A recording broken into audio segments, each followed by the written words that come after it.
Okay, masters. Last 3 seconds. 3, 2, 1. ಮಸ್ಟರ್ಸ್ ನಿಧಾನವಾಗಿ ಧ್ಯಾನದಿಂದ ಎಚ್ಚರ ಸ್ಥಿತಿಗೆ ಬರೋಣ.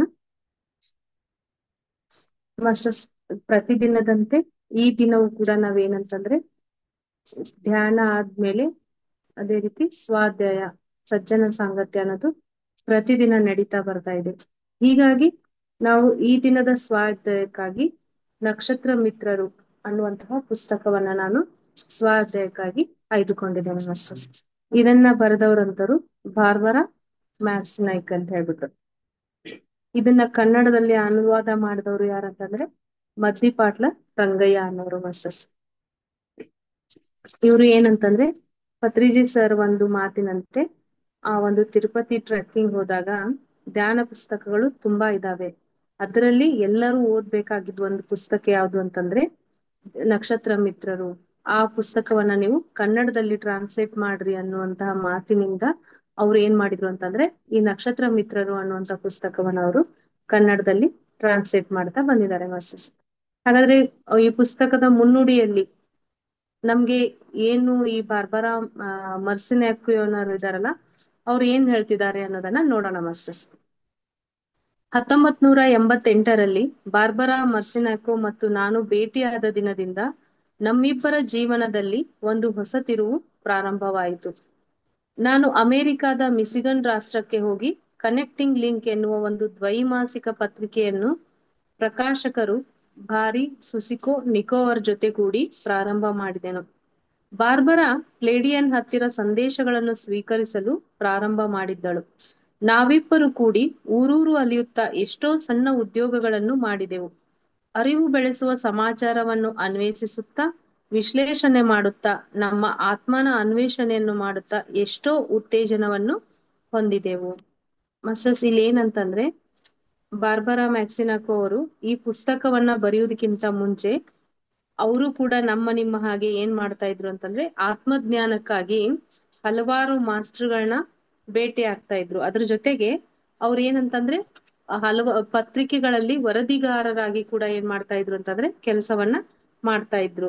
ಇದನ್ನ ನಮ್ಗೆ ಟೆರಾ ಥಾಮಸ್ ಅವರು ಹೇಳ್ತಾ ಇದ್ದಾರೆ. ಬಾರ್ಬರಾ ಅನ್ನೋರು ಈಗ ಏನ್ ನಕ್ಷತ್ರ ವಾಸಿಗಳಿದಾರಲ್ಲ ಅವರನ್ನ ಕನೆಕ್ಟ್ ಆದಂತ ಮಾಸ್ಟರ್ ಅವರು ಮತ್ತು ಈ ಟೆರಾ ಥಾಮಸ್ ಅನ್ನೋರು ಈ ಪುಸ್ತಕವನ್ನ ಬರೆಯುವುದಕ್ಕಿಂತ ಮುಂಚೆ ಏನ್ ಮಾಡಿದ್ರು ಅಂತಂದ್ರೆ ನಾವು ಹೇಗೆ ಈ ಪುಸ್ತಕವನ್ನ ಬರೀಲಿಕ್ಕೆ ಪ್ರಾರಂಭಿಸಿದ್ವಿ ಅದಕ್ಕೂ ಮುಂಚೆ ನಾವು ಏನ್ ಮಾಡ್ತಾ ಇದ್ವಿ ಅನ್ನೋದನ್ನ ಇಲ್ಲಿ ಹೇಳ್ತಿದ್ದಾರೆ. ಅವರು ಕೂಡ ಏನ್ ಮಾಡ್ತಿದ್ರು ಅಂತಂದ್ರೆ ಆಲ್ರೆಡಿ ಬಾರ್ಬರಾ ಅವರು ಪ್ಲೇಡಿಯನ್ಸ್ಗೆ ಕನೆಕ್ಟ್ ಆಗಿ ಅಂದ್ರೆ ನಕ್ಷತ್ರ ವಾಸಿಗಳ ಒಂದು ಉನ್ನತ ಲೋಕದ ವಾಸಿಗಳಿಗೆ ಕನೆಕ್ಟ್ ಆಗಿ ಅವರಿಂದ ಮೆಸೇಜಸ್ ಅನ್ನ ರಿಸೀವ್ ಮಾಡ್ತಾ ಇದ್ರು. ಅದ್ರ ಜೊತೆಗೆ ಈ ಒಂದು ಪತ್ರಿಕೆಯಲ್ಲಿ ವರದಿಗಾರರಾಗಿ ಕೆಲಸ ಮಾಡ್ತಾ ಇದ್ರು. ತದನಂತರ 2 ವರ್ಷಗಳಲ್ಲಿ ಪ್ಲೇಡಿಯನ್ ಸಂದೇಶಗಳನ್ನು ಪ್ರಚಾರ ಮಾಡುತ್ತಾ ಆ ಧ್ವನಿ ಸುರುಳಿಗಳನ್ನು ಎಲ್ಲರಿಗೂ ಕೇಳಿಸುತ್ತಾ ತಿರುಗಿದೆವು. ಪ್ಲೇಡಿಯನ್ನರಿಂದ ಲಭಿಸಿದ ವಿಷಯಗಳ ಕುರಿತು ಒಂದು ಪುಸ್ತಕವನ್ನು ಮುದ್ರಿಸಬೇಕೆಂದುಕೊಂಡೆವು. ಆದರೆ ಆ ದಿಸೆಯಲ್ಲಿ ಕುರಿತು ಒಂದು ಪುಸ್ತಕವನ್ನು ಅಂದ್ರೆ ಪ್ರಯತ್ನ ಮಾಡಲಿಕ್ಕಾಗದೆ ಸುಮ್ಮನಾದೆವು. ಸುಸಮಯ ಬಂದಾಗ ಆ ಪುಸ್ತಕ ಮುದ್ರಿತವಾಗುತ್ತದೆ ಎಂದು ತಿಳಿದುಕೊಂಡೆವು. ಇವ್ರೇನಂತಂದ್ರೆ ಆ ಪ್ಲೇಡಿಯನ್ಸ್ ಇಂದ ಪಡೆದಂತ ಸಂದೇಶಗಳನ್ನ ಇತರೆ ಮಾಸ್ಟರ್ಸ್ಗಳಿಗೂ ಏನ್ ಮಾಡ್ತಾ ಇದ್ರು ಅಂತಂದ್ರೆ ಹೇಳ್ತಾ ಹೋಗ್ತಾ ಇದ್ರು. ಆದ್ರೆ ಏನಾಗಿತ್ತು ಅಂತಂದ್ರೆ ಅವು ಕೇವಲ ಆಡಿಯೋ ರೂಪದಲ್ಲಿದ್ವು. ಅದನ್ನ ಒಂದು ಪುಸ್ತಕ ರೂಪದಲ್ಲಿ ಬಂದು ಶಾಶ್ವತವಾಗಿ ಒಂದು ದಾಖಲೆಯನ್ನ ಅಂದ್ರೆ ಈ ಸಂದೇಶಗಳು ಶಾಶ್ವತವಾಗಿ ಇರ್ಬೇಕು ಅನ್ನೋ ಉದ್ದೇಶದಿಂದ ಅದನ್ನ ಪುಸ್ತಕ ರೂಪದಲ್ಲಿ ತರ್ಬೇಕಂತ ಎಷ್ಟೋ ಸಾರಿ ಪ್ರಯತ್ನ ಮಾಡಿದ್ರು ಕೂಡ ಏನಾಗಿತ್ತು ಅಂತಂದ್ರೆ ಅದು ಪುಸ್ತಕ ರೂಪದಲ್ಲಿ ಬರ್ಲಿಕ್ಕೆ ಸ್ವಲ್ಪ ಸಮಯ ತೆಗೆದುಕೊಂತು. ಆ ಸಮಯದವರೆಗೂ ನಾವು ಏನ್ ಮಾಡಿದ್ವಿ ಅಂತಂದ್ರೆ ವೇಟ್ ಮಾಡಿದ್ವಿ ಅಂತ ಇಲ್ಲಿ ಹೇಳ್ತಿದ್ದಾರೆ ಮಾಸ್ಟರ್ಸ್. ಹೆಸರಿಲ್ಲದ ಶಕೆ ಪ್ರಾರಂಭವಾಗುವ 1990ನೇ ವರ್ಷ ಬಂದಿತ್ತು. ನಮ್ಮ ಕನೆಕ್ಟಿಂಗ್ ಲಿಂಕ್ ಪತ್ರಿಕೆ ಸುಭದ್ರವಾಯಿತು. ಬಾರ್ಬರಾ ಪ್ಲೇಡಿಯನರಿಂದ 300 ಧ್ವನಿ ಸುರುಳಿಗಳನ್ನು ರೆಕಾರ್ಡ್ ಮಾಡಿದಳು. ನ್ಯೂಯಾರ್ಕಿಗೆ ಹೋಗಿ ಕಂಪ್ಯೂಟರ್ ಮೇಲೆ ನೆಟ್ವರ್ಕ್ನ ಪತ್ರಿಕಾ ಪ್ರಚಾರಣೆಯ ಕೆಲಸಗಳನ್ನು ಮುಂದುವರಿಸಿಕೊಳ್ಳುವುದು ಒಳ್ಳೆಯದೆಂದು ನನಗೆ ಅನಿಸಿತು. ಇಷ್ಟಾಗ್ಲೇ ಆ ಬಾರ್ಬರಾ ಮೇಡಮ್ ಅವ್ರು ಏನ್ ಮಾಡಿದ್ರು ಅಂತಂದ್ರೆ ಪ್ಲೇಡಿಯನ್ಸ್ಗೆ ಕನೆಕ್ಟ್ ಆಗಿ ಒಂದು 300 ಆಡಿಯೋಗಳನ್ನ ಕಲೆಕ್ಟ್ ಮಾಡಿ ಎಲ್ರಿಗೂ ತಿಳಿಸ್ತಾ ಅದನ್ನ ಹೋಗ್ತಾ ಇದ್ರು. ಪ್ಲೇಡಿಯನರ ಕುರಿತು ಪುಸ್ತಕ ಬರೆಯುವ ಸಮಯ ಬಂದಿದೆ ಎಂದು ನನಗನಿಸಿತು. ಪ್ಲೇಡಿಯನ್ನರ ಪುಸ್ತಕ ರೂಪದಲ್ಲಿ ಮಾತುಗಳನ್ನು ಹೇಳುತ್ತಾ ಇರುವವರು ಅವುಗಳನ್ನು ಸಾಲಾಗಿ ರೆಕಾರ್ಡ್ ಮಾಡಿಕೊಂಡು ಸುಲಭವಾಗಿ ಪುಸ್ತಕವನ್ನು ಪೂರ್ತಿ ಮಾಡಬಹುದೆಂದು ನನಗೆ ಅನ್ನಿಸಿತು. ಹೆಚ್ಚಿನ ಕಷ್ಟವಿಲ್ಲದೆ ಕಾಲ ವ್ಯರ್ಥವಾಗದೆ ಕೆಲಸ ಪೂರ್ತಿಯಾಗುವುದು. ನನ್ನ ಕಾಲವನ್ನು ಪತ್ರಿಕೆಗೋಸ್ಕರ ಹೆಚ್ಚು ಉಪಯೋಗಿಸಬಹುದೆಂದು ಅಂದುಕೊಂಡೆನು. ಆ ಆಡಿಯೋಗಳನ್ನ ಕೇಳ್ತಾ ಕೇಳ್ತಾ ಅವ್ರಿಗೆ ಏನಂತಂದ್ರೆ ನಾವು ಈಸಿಯಾಗಿ ಪುಸ್ತಕವನ್ನ ರೆಡಿ ಮಾಡಬಹುದು ಅಂತ ಅವರು ಅನ್ಕೊಂಡಿದ್ರಂತೆ. ನಾನು ಬಾರ್ಬರಾ ಇಬ್ಬರು ಪುಸ್ತಕದ ರಚನೆಗಾಗಿ ಪ್ಲೆಡಿಯನ್ನರನ್ನು ಸಂಪರ್ಕಿಸಲು ಮೇ ತಿಂಗಳಿನಲ್ಲಿ ಕುಳಿತೆವು. ಪುಸ್ತಕವನ್ನು ನಾವು ಯಾವ ರೀತಿ ಬರೆಯಬೇಕೆಂದು ಪ್ಲೆಡಿಯನ್ನರಿಂದ ಬಂದ ಸಲಹೆ ನಮ್ಮನ್ನು ಆಶ್ಚರ್ಯರನ್ನಾಗಿಸಿತು. ಅವ್ರು ಏನಂತಂದ್ರೆ ಧ್ಯಾನದಲ್ಲಿ ಕನೆಕ್ಟ್ ಆದ್ರು. ಒಂದು ತಿಂಗಳ ಗಂಟಲೆ ಆ ಧ್ಯಾನವನ್ನ ಮಾಡ್ತಾ ಹೋದ್ರು. ಅಂದ್ರೆ ನಾವು ಈ ಪುಸ್ತಕ ರೂಪದಲ್ಲಿ ತರ್ಬೇಕಂದ್ರೆ ಅದು ಯಾವ ರೀತಿ ಫಾರ್ಮೆಟ್ ಅಲ್ಲಿ ಇರ್ಬೇಕು, ಯಾವ ಅಂಶಗಳನ್ನ ಅದು ಒಳಗೊಂಡಿರ್ಬೇಕು, ಹೀಗೆ ತಮ್ಮ ಎಲ್ಲಾ ಡೌಟ್ಸ್ ಗಳನ್ನ ಅವರು ಪ್ಲೆಡಿಯನ್ನರಿಂದ ಕೇಳ್ತಾ ಇದ್ರು. ಅವರಿಂದ ಬಂದಂತ ಉತ್ತರಗಳನ್ನ ಕೇಳು ಕೂಡ ಅವ್ರಿಗೆ ಏನಾಗ್ತಿತ್ತು ಅಂದ್ರೆ ಆಶ್ಚರ್ಯ ಆಗ್ತಿತ್ತಂತೆ.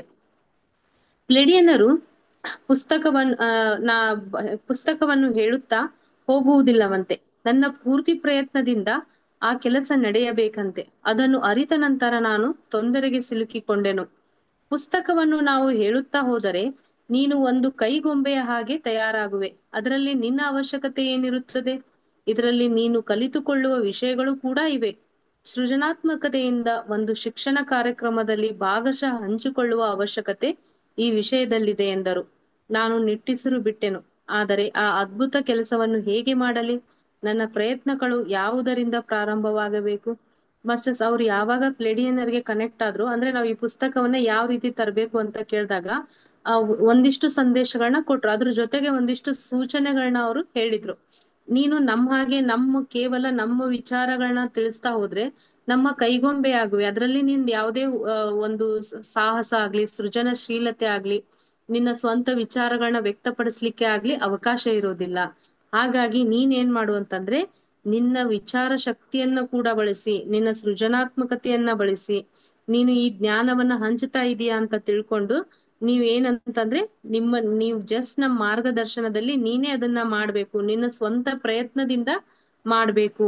ಅದ್ರ ಜೊತೆಗೆ ನಿನ್ಗೆ ಅನಿಸ್ತಾ ಹೋಗ್ತದೆ ಈ ಪುಸ್ತಕ ಮುಗಿತಾ ಮುಗಿತಾ ಬಂದಾಗೆ ಅಂತರಾತ್ಮಕವಾಗಿ ನಾನು ಎಷ್ಟು ಸ್ಟ್ರಾಂಗ್ ಆದೆ, ನನ್ನಲ್ಲಿರುವ ಎಷ್ಟೋ ಲೇಯರ್ಸ್ ಗಳನ್ನ ಕಳೆದುಕೊಂಡು ನಾನು ಎಷ್ಟು ಸ್ವಚ್ಛವಾದ ಆತ್ಮರೂಪವಾಗಿ ತಯಾರಾದೆ ಅಂತ ನಿನ್ಗೆ ಆಶ್ಚರ್ಯ ಆಗುತ್ತೆ ಅಂತ ಅವರು ಹೇಳ್ತಾರೆ ಮಾಸ್ಟರ್ಸ್.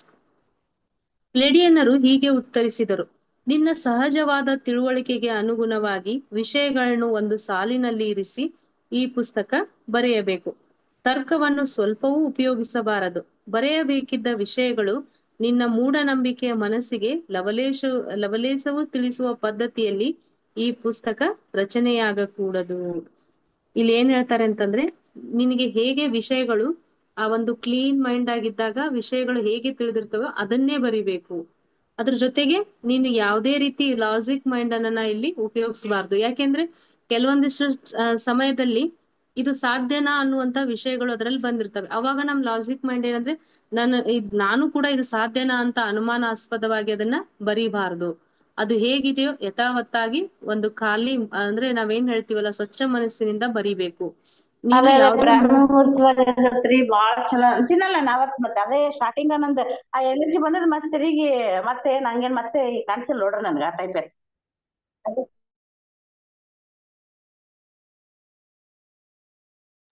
ಸಾರಿ ಮಾಸ್ಟರ್ಸ್. ಇಲ್ಲಿ ಏನಂತಂದ್ರೆ ಯಾವುದೇ ಮೂಢನಂಬಿಕೆಗಳನ್ನ ನೀನು ಇಟ್ಕೋಬಾರ್ದು ಅಂತ ಹೇಳಿದ್ರು.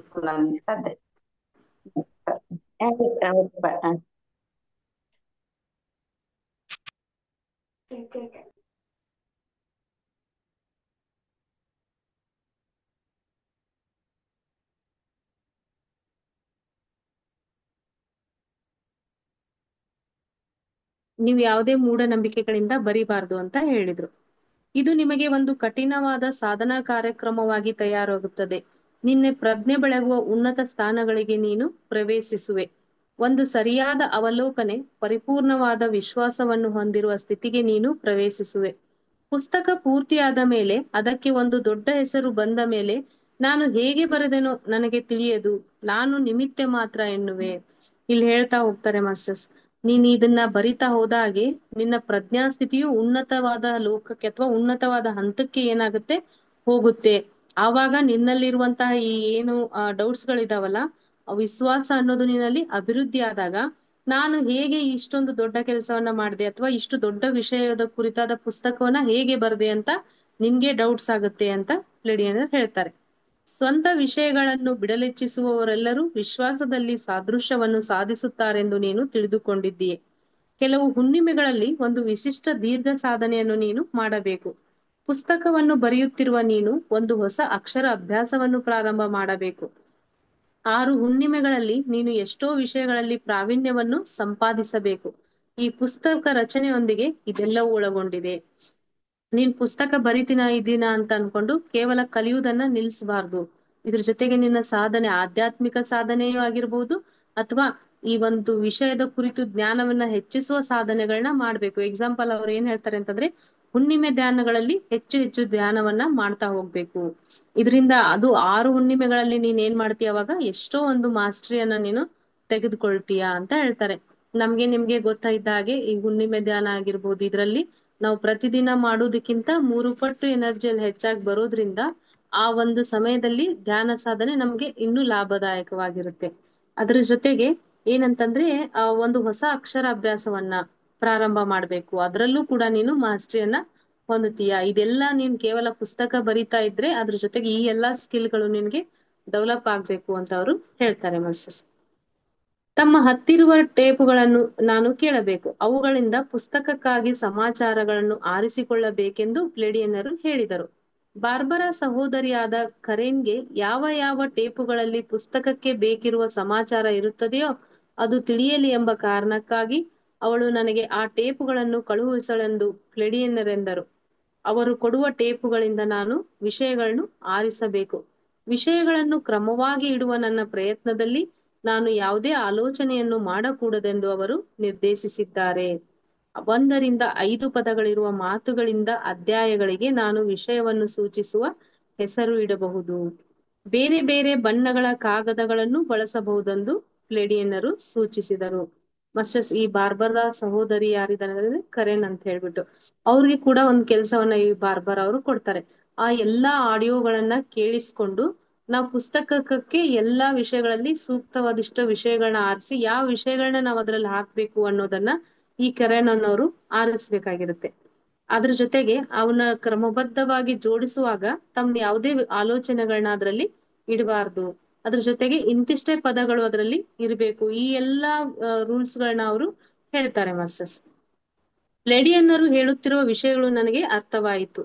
ನನ್ನ ಮನಸ್ಸಿನಲ್ಲಿ ಒಂದು ಪ್ರಶ್ನೆ ಎದ್ದಿತು.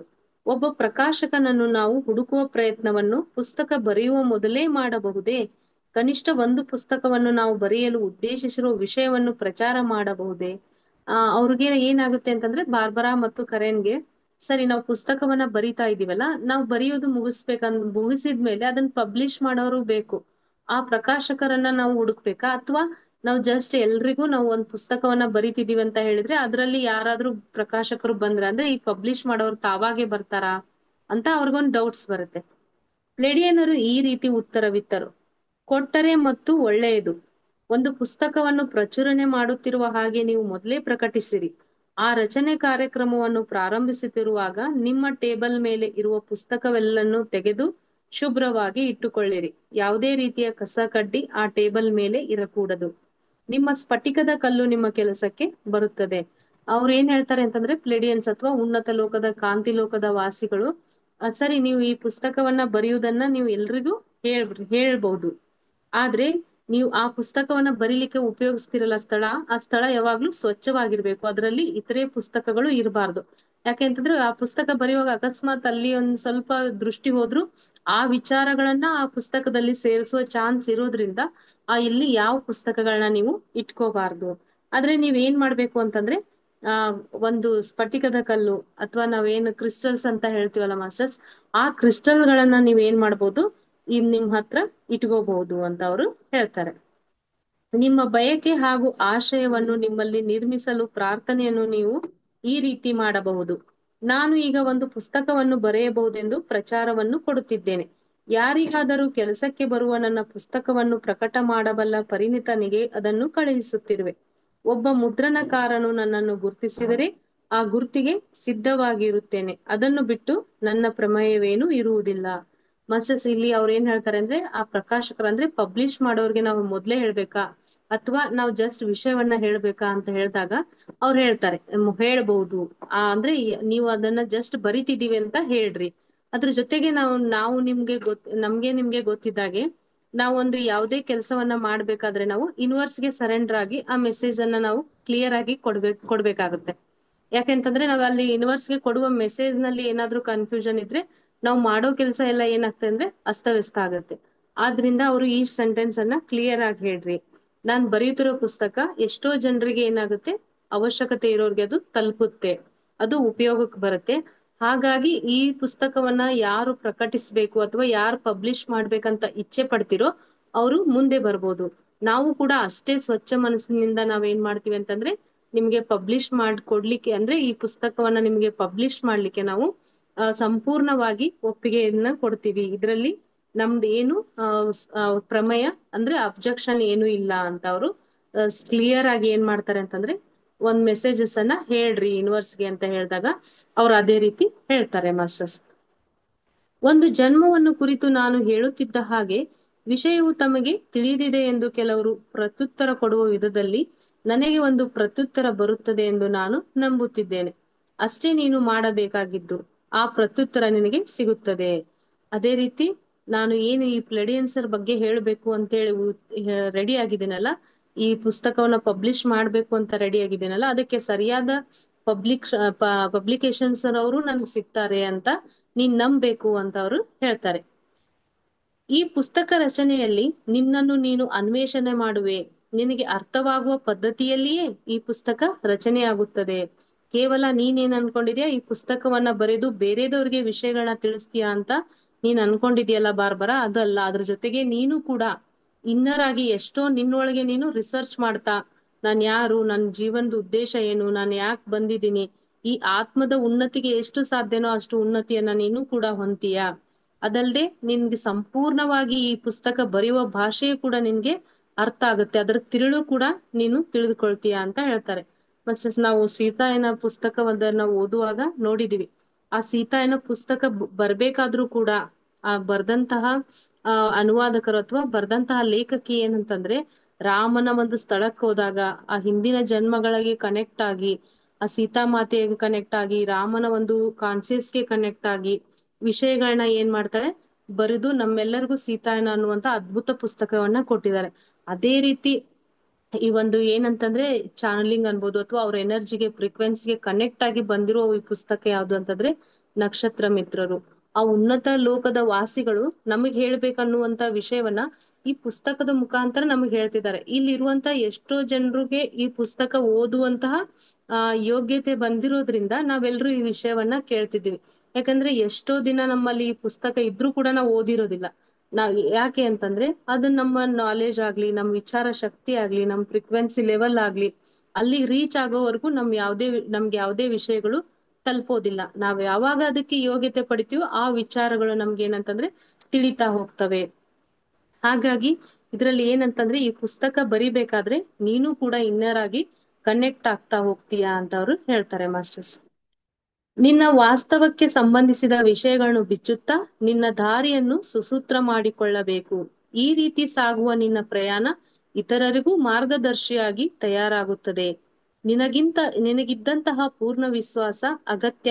ಈ ಪುಸ್ತಕವು ವಿಶ್ವಾಸ ಇಲ್ಲದವರಿಗೆ ಒಂದು ಅಗೋಚರ ಸಂಗತಿಯಾಗಿ ಇರುತ್ತದೆ. ನೀನು ಕೂಡ ನಿನ್ನ ವಾಸ್ತವ ಲೈಫ್ ಮೀನ್ಸ್ ಪ್ರೆಸೆಂಟ್ ಲೈಫ್ ಅನ್ನ ನೀನ್ ಏನ್ ಮಾಡ್ತೀಯ, ಅದನ್ನ ಸುಧಾರಿಸ್ಕೊಳ್ತಾ ಹೋಗ್ತೀಯ. ನಿನ್ನ ಒಂದು ಈ ಜರ್ನಿ ಏನಿದೆ ಅಂತಂದ್ರೆ ಬೇರೆದವ್ರಿಗೂ ಇನ್ಸ್ಪೈರ್ ಆಗುತ್ತೆ. ಅದ್ರ ಜೊತೆಗೆ ಕೆಲವೊಂದಿಷ್ಟು ಜನರಿಗೆ ಅದು ನಿನ್ಗೆ ಈ ಏನಪ್ಪಾ ಇವ್ರು ಏನ್ ಮಾಡ್ತಿದ್ದಾರೆ ಅಂತ ಅವ್ರಿಗೆ ಆಶ್ಚರ್ಯನೂ ಆಗ್ಬಹುದು. ಮಾರ್ಗ ಸುಸೂತ್ರ ಮಾಡಲು ವಿಶ್ವಾಸವೇ ಸರಿಯಾದ ಕೀಲಿಕೈ. ಏಕಾಗ್ರತೆಯಿಂದ ನಿನ್ನ ಪ್ರಯತ್ನ ಸಾಗಬೇಕು, ನಿನ್ನ ಪ್ರಯತ್ನದಿಂದ ಸಾಗಬೇಕು. ನೀನು ಆರಂಭಿಸಿದ ಕೆಲಸವನ್ನು ಪೂರ್ತಿಯಾಗುವವರೆಗೂ ಬಿಡಬಾರದು. ಇಲ್ಲಿ ಮತ್ತು ಹೇಳ್ತಾರೆ ಅವ್ರಿಗೆ, ನೀನ್ ಈ ಜರ್ನಿಯಲ್ಲಿ ಹೋಗ್ಬೇಕಂದ್ರೆ ನಿನಗೆ ಅಚಲವಾದ ವಿಶ್ವಾಸ ಇರ್ಬೇಕು. ನಾನ್ ಖಂಡಿತವಾಗಿ ಎಷ್ಟೋ ಅಡಚಣೆಗಳು ಬರ್ತವೆ. ಈ ಪುಸ್ತಕವನ್ನ ಬರಿಬೇಕಾದ್ರೆ ನಾನ್ ಯಾಕಾದ್ರೂ ಈ ಕೆಲಸವನ್ನ ಒಪ್ಕೊಂಡು ಅಥವಾ ಪ್ಲೆಡಿಯನ್ಸರು ಸಹಾಯ ಮಾಡ್ತಾರೆ ಅಂದ್ರು ಅದೂ ಮಾಡ್ತಾ ಇಲ್ಲ ಅಂತ ಈ ಕೆಲಸವನ್ನ ಬಿಡ್ಬೇಕಾದ ಮನಸ್ಥಿತಿ ಬಂದಾಗೂ ಕೂಡ ನೀನು ಅಚಲವಾದ ವಿಶ್ವಾಸ ಇಟ್ಕೊಂಡಾಗ, ಅದ್ರ ಜೊತೆಗೆ ಏಕಾಗ್ರತೆಯಿಂದ ನೀನು ಈ ಕೆಲಸವನ್ನ ಸಾಧಿಸ್ತೀಯ. ಅದು ನಿನ್ನ ಸ್ವಪ್ರಯತ್ನ, ನಾನ್ ಮಾಡ್ಲೇಬೇಕು ಅನ್ನುವಂತಹ ಅದಮ್ಯ ಇಚ್ಛೆ ಏನಾಗಿರ್ಬೇಕಂದ್ರೆ ನಿನ್ಗೆ ಇರ್ಬೇಕು. ಅದಕ್ಕೆ ತಕ್ಕ ಸಮಯ ನಿನಗೆ ಲಭಿಸುತ್ತದೆ. ಅದ್ರ ಜೊತೆಗೆ ನಿನಗೆ ಈ ಪುಸ್ತಕ ಬರೀಲಿಕ್ಕೆ ಎಷ್ಟು ಸಮಯ ಬೇಕಲ್ಲ, ಖಂಡಿತ ನಿನ್ಗೆ ಯೂನಿವರ್ಸು ಅದಕ್ಕೆ ಒಪ್ಪಿಸ್ಕೊಡುತ್ತೆ. ಇದ್ರ ಕೆಲ್ಸ, ಈಗ ಪತ್ರಿಕೆಯಲ್ಲಿ ಕೆಲಸ ಮಾಡ್ತಾ ಇದ್ರೆ ಇದನ್ ಬರೀಕ್ಕಾಗಲ್ಲ, ಹಾಗಾಗಿ ಆ ಕೆಲಸ ಬಿಡಬಹುದು ಮುಂದಿನ ದಿನಮಾನಗಳಲ್ಲಿ, ಈ ರೀತಿ ಅವರು ಹೇಳ್ತಾರೆ. ಆದರೆ ಯಾರು ನಿನ್ನನ್ನು ಬಿಟ್ಟು ಹೋಗುವುದಿಲ್ಲ, ನೀನು ಸಂಕಲ್ಪಿಸಿದ ಹಾಗೆ ಎಲ್ಲ ಕೆಲಸಗಳು ನಡೆಯುತ್ತವೆ. ನೀನೇನ್ ಅನ್ಕೊಂಡಿದ್ಯಾ, ಈ ಪುಸ್ತಕವನ್ನ ಬರಿತಾ ಬರಿತಾ ಹೋದ್ರೆ ನನ್ನವ್ರು ದೂರ ಆಗ್ಬಹುದು ಅನ್ಕೊಂಡಿದ್ಯಲ್ಲ, ಅದು ಯಾವುದೂ ಆಗುದಿಲ್ಲ. ನಿನ್ನ ಏನು ಭೌತಿಕ ಜೀವನ ಇದೆಯಲ್ಲ ಅದನ್ನು ಕೂಡ ನೀನು ಸಂತೋಷವಾಗಿ ಅನುಭವಿಸ್ತೀಯ. ನಿನ್ಗೆ ಬೇಕಾದಂತಹ ಮನೆಯನ್ನ ಮುಂದೆ ನೋಡ್ತೀವಿ ಮಾಸ್ಟರ್ಸ್, ಅವ್ರಿಗೊಂದು ಕಲ್ಪನೆ ಇರುತ್ತೆ, ನಾನ್ ಇಂಥ ಮನೆಯಲ್ಲೇ ಇರ್ಬೇಕು, ಇಂಥ ಸ್ಥಳದಲ್ಲೇ ಇರ್ಬೇಕು, ನನ್ಗೆ ಈ ಪುಸ್ತಕ ಬರೀಲಿಕ್ ಟೈಮ್ ಸಿಗ್ಬೇಕು ಅನ್ಕೊಂಡಿರ್ತಾಳಲ್ಲ, ಖಂಡಿತವಾಗ್ಲೂ ಅವಳು ಏನ್ ಮಾಡ್ತಾಳೆ ಅಂತಂದ್ರೆ ಪತ್ರಿಕೆಯಲ್ಲಿ ಕೆಲಸ ಮಾಡ್ತಾಳ, ಆ ಕೆಲಸವನ್ನ ಬಿಡ್ತಾಳೆ. ಅವಳು ಎಂತ ಮನೆಯನ್ನ ಬಯಸ್ತಾಳಲ್ಲ ಅಂತ ಒಂದು ಮನೆ ಅವಳಿಗೆ ಸಿಗುತ್ತೆ. ಆ ಅವಳು ಏನಂತಂದ್ರೆ ಯೂನಿವರ್ಸ್ ಕೂಡ ಅವಳಿಗೆ ಸಹಾಯ ಮಾಡ್ತಾ ಹೋಗುತ್ತೆ ಈ ಪುಸ್ತಕವನ್ನ ಕಂಪ್ಲೀಟ್ ಮಾಡಕ್ಕೋಸ್ಕರ. ಸರಿಯಾದ ಸಂಕಲ್ಪವನ್ನು ಮಾಡುವುದೇ ನಿನ್ನ ಗುರಿ, ಆಮೇಲೆ ವಿಷಯಗಳು ತಮ್ಮಷ್ಟಕ್ಕೆ ತಾವೇ ಪ್ರಯಾಣಿಸುತ್ತವೆ. ನಿನ್ನ ಆತ್ಮ ಅನ್ವೇಷಣೆಯ ಮಾರ್ಗದಲ್ಲಿ ಪುಸ್ತಕ ರಚನೆಯಾಗುತ್ತದೆ. ಬಲವಾದ ಒಂದು ಸ್ಫೋಟ ನಿನ್ನ ಮನಸ್ಸಿನಲ್ಲಿ ಮೂಡುತ್ತದೆ. ಈ ಮಾತುಗಳನ್ನು ನಾನು ಈಗ ಓದಿದರೆ ಮೊದಲ ಬಾರಿಗೆ ಕೇಳಿಸಿದ ಇಲ್ಲ ಎಂದುಕೊಂಡಂತದ್ದು ಹೊಸ ಅರ್ಥ ನನ್ನ ಸ್ಮರಣೆಗೆ ಬರುತ್ತದೆ. ಮನಸ್ಸನ್ನು ಬರಿದು ಮಾಡಿಕೊಂಡವರು ವಿಶ್ವಾತ್ಮದಲ್ಲಿ ವಿಲೀನವಾಗುತ್ತಾರೆ ಎನ್ನುವ ವಿಷಯ ನನಗಾಗ ಅರ್ಥವಾಗಲಿಲ್ಲ. ಈಗ ಆ ಮಾತುಗಳು ನನಗೆ ಸರಿಯಾಗಿ ಅರ್ಥವಾಗುತ್ತಿವೆ. ಅಂದ್ರೆ ಇವ್ರೇನ್ ಬಾರ್ಬರಾ ಸಿಸ್ಟರ್ ಇದಾರಲ್ಲ ಮಾಸ್ಟರ್ಸ್, ಅವರು ಕರೆನವರು, ಅವ್ರು ಹೇಳ್ತಿದ್ದಾರೆ, ನಿಜವಾಗ್ಲೂ ನಾವು ಸಂಕಲ್ಪವನ್ನ ಮಾಡಿದ್ರೆ ಏನಂತಂದ್ರೆ ಒಂದಿಲ್ಲ ಒಂದಿನ ಅದು ನಿಜವಾಗ್ಲೂ ಮ್ಯಾನಿಫೆಸ್ಟ್ ಆಗುತ್ತೆ, ನಿಜ ರೂಪಕ್ಕೆ ಬಂದೇ ಬರುತ್ತೆ.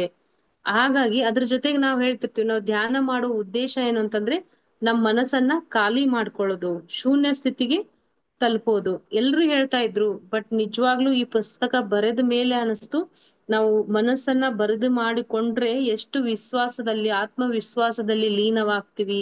ಅದು ನನಗೆ ಆವಾಗ ಅರ್ಥ ಆಗಿರ್ಲಿಲ್ಲ, ಬಟ್ ಈಗ ಸರಿಯಾಗಿ, ಅಂದ್ರೆ ಈ ಪುಸ್ತಕ ಮುಗಿದ ಮೇಲೆ ನನ್ಗೆಲ್ಲಾ ಅರ್ಥ ಆಯ್ತು ಅಂತ ಅವರು ಹೇಳ್ತಿದ್ದಾರೆ. ನನ್ನ ಸ್ವಂತ ವಿಷಯಗಳೇ ನನ್ನನ್ನೆಷ್ಟು ತೊಂದರೆಗೀಡು ಮಾಡಿವೆ. ನನ್ನ ಮೇಲೆ ನನಗೆ ವಿಶ್ವಾಸವಿಲ್ಲ, ನಾನೆಂದರೆ ನನಗೆ ಇಷ್ಟವಿಲ್ಲ. ನಿಜ ಹೇಳಬೇಕೆಂದರೆ ನಾನು ಯಾರೋ ನನಗೆ ತಿಳಿಯದು. ನನ್ನ ವೇಷದಲ್ಲಿ ನನ್ನ ನಿಜವಾದ ಇರುವಿಕೆ ತಿಳಿದುಕೊಳ್ಳಲಾಗುತ್ತಿಲ್ಲ. ಗತಿಸಿ ಹೋದ ಸಂಗತಿ ಜ್ಞಾಪಕಕ್ಕೆ ತರಿಸುವಂತಹ ಯೋಗ ಪ್ರಕ್ರಿಯೆಗಳನ್ನು ನಾನು ಅಭ್ಯಾಸ ಮಾಡಿದ್ದೇನೆ. ಮಾಸ್ಟರ್ಸ್, ಈ ಪುಸ್ತಕ ಬರೆಯೋಕ್ಕಿಂತ ಮುಂಚೆ ಎಷ್ಟು ತೊಂದರೆಗಳನ್ನ ಅವರು ಅನುಭವಿಸಿದ್ರಂದ್ರೆ, ಅಂದ್ರೆ ನಮ್ಮಲ್ಲೇ ನಮ್ಗೆ ವಿಶ್ವಾಸ ಇರ್ಲಿಲ್ಲ, ಇದು ಆಗುತ್ತಾ ಬಿಡುತ್ತಾ, ಅಥವಾ ನಾನ್ ಚೆನ್ನಾಗಿ ಅದ್ರ ಜೊತೆಗೆ ತಮ್ಮ ಲೈಫ್ ಬಗ್ಗೆ ಕೂಡ ನಾನು ಇಷ್ಟೊಂದು ಚೆನ್ನಾಗಿ ಜೀವನವನ್ನ ಸಾಗಿಸ್ತೀನ. ಅದ್ರ ಜೊತೆಗೆ ಅವರು ಸೆಲ್ಫ್ ಲವ್ ಅನ್ನೋದು ಇರ್ಲಿಲ್ಲ, ತಮ್ಮನ್ನೇ ತಾವು ದ್ವೇಷವನ್ನ ಮಾಡ್ಕೊಳ್ತಾ ಇದ್ರು. ಅದ್ರ ಜೊತೆಗೆ ತಾವ್ ಯಾರು ಅನ್ನೋದು ಕೂಡ ತಮ್ಗೆ ಗೊತ್ತಿರ್ಲಿಲ್ಲ. ಅವ್ರದ್ದು ಏನಂತಂದ್ರೆ ಅಷ್ಟೊಂದು ಮರೆಯುವ ಸ್ಥಿತಿಗೂ ಕೂಡ ಅವರು ಹೋಗಿದ್ರು. ಅದನ್ನ ನೆನಪು ಮಾಡ್ಕೊಳಕೋಸ್ಕರ ಎಷ್ಟೋ ಯೋಗ ಅಭ್ಯಾಸಗಳನ್ನ ಕೂಡ ಅವರು ಮಾಡಿದ್ರಂತೆ.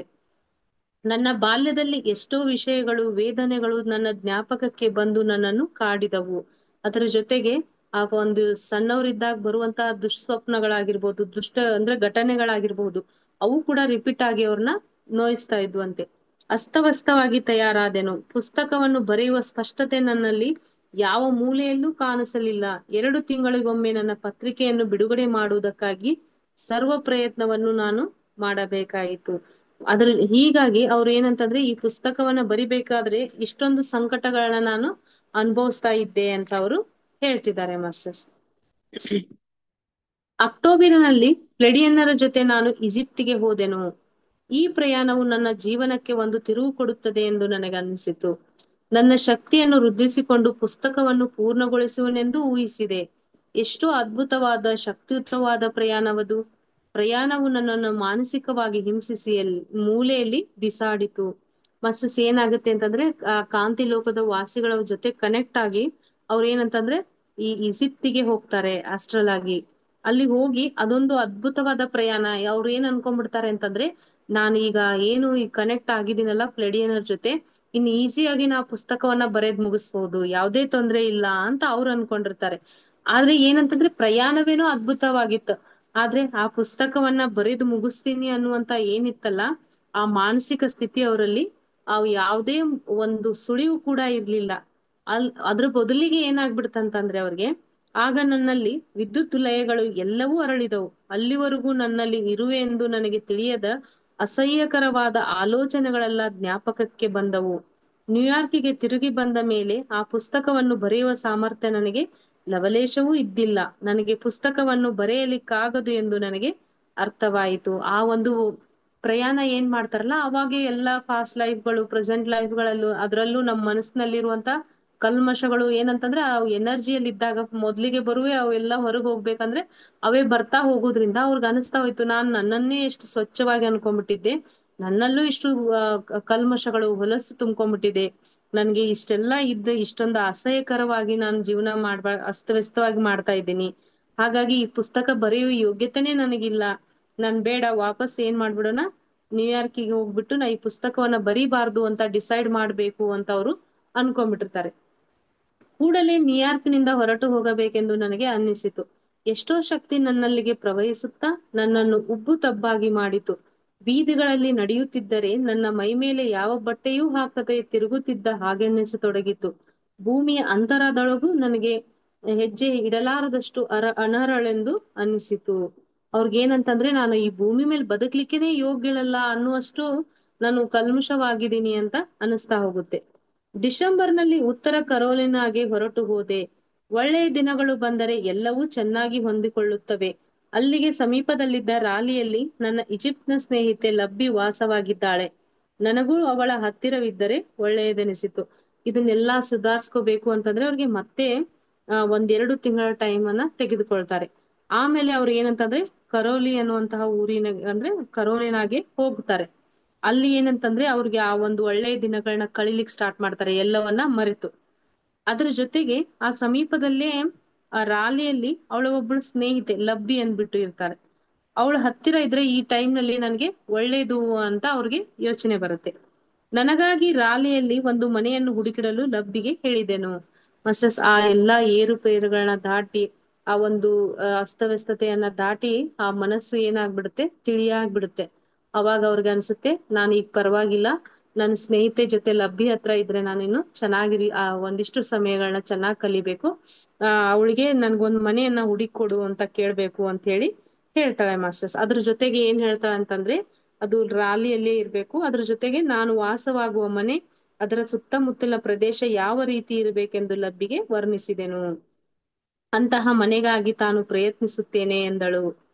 ಅವಳು ತನ್ನ ಸ್ನೇಹಿತಗೆ ಹೇಳ್ತಾಳೆ, ನನ್ಗೆ ಇಷ್ಟು ದಿನ ಇಷ್ಟೊಂದು ಮೈಂಡ್ ಎಲ್ಲ ಡಿಸ್ಟರ್ಬ್ ಆಗ್ಬಿಟ್ಟಿತ್ತು, ನಾನು ಅದನ್ನೆಲ್ಲ ಈಗ ಇದನ್ ಮಾಡ್ಕೊಂಡ್ ಬಿಟ್ಟಿದೀನಿ, ನನ್ಗೆ ಇಂಥ ಮನೆನೇ ಬೇಕು, ಅದ್ರ ವಾತಾವರಣ ಹೀಗೇ ಇರ್ಬೇಕು, ಇದೇ ಪ್ರದೇಶದಲ್ಲಿ ಇರ್ಬೇಕು ಅಂತ ಅವ್ರು ಹೇಳ್ತಾಳೆ.